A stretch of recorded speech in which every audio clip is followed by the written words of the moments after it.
Ça y est, le Festival de Cannes a bien débuté et du coup, j'ai les premiers retours presse sur les films diffusés, donc je vous ai concocté un petit résumé. On va commencer avec la compétition officielle et notamment avec le film allemand Sound of Falling de Masha Schilinski. Un film qui traverse un siècle à travers le regard de quatre jeunes filles qui ont vécu dans la même ferme en Allemagne, mais à des époques différentes. Alors tout le monde a l'air d'accord sur le fait que le film est très ambitieux, mais apparemment pour certains ça laisse aussi percevoir une sorte de prétention qui aide pas le film, notamment avec son discours féministe. En gros, ils ont l'impression que le film romantise un peu trop les épreuves que doivent endurer les femmes dans ce film. Pas de date de sortie pour le moment, mais on attend de le voir pour se faire un avis. Maintenant, passons à Deux procureurs de Sergei Loznitsa, un film qui revient sur les grandes purges staliniennes. Apparemment, le film brille par sa sobriété et aussi son côté épuré qui va très bien avec le sujet qu'il dépeint. Par contre, apparemment, son austérité pourrait laisser quelques spectateurs sur le carreau. Pas de gros défauts apparemment, mais du coup à réserver pour un public averti. Pour l'intérêt d'Adam dont je vous ai parlé hier, apparemment c'est le jeu des deux actrices principales et surtout l'immersion dans le contexte hospitalier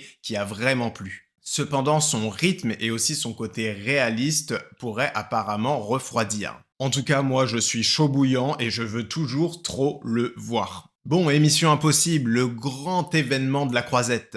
Tout le monde a l'air de dire que l'action est super et que c'est une conclusion plutôt satisfaisante à la saga. Par contre, certains regrettent le manque d'humour et aussi de légèreté qu'il y avait dans les anciens opus de la saga, et aussi quelques longueurs. En même temps, durant 2h50, fallait bien s'attendre à quelques problèmes de rythme. Réponse la semaine prochaine. Concernant Enzo, dont j'ai aussi parlé hier, je dois me corriger un petit peu parce qu'en fait, du coup, le film avait été commencé par Laurent Cantet seul et malheureusement, quand il est décédé, eh bien, c'est Robin Campillo qui a pris le relais pour finir le film. Donc dans ce contexte, évidemment, la plupart des critiques soulignent l'émotion que ça procure de voir voilà le dernier film de Laurent Cantet. J'ai pas vraiment trouvé de critiques négatives, mais je pense que c'est surtout dû à l'émotion et que peut-être en y revenant plus tard, dans quelques mois, on aura une vision un peu plus claire sur vraiment la qualité propre du film. Voilà, c'était mon petit bilan sur la journée d'hier. Évidemment, j'ai pas pu vous parler de tous les films qui ont été diffusés,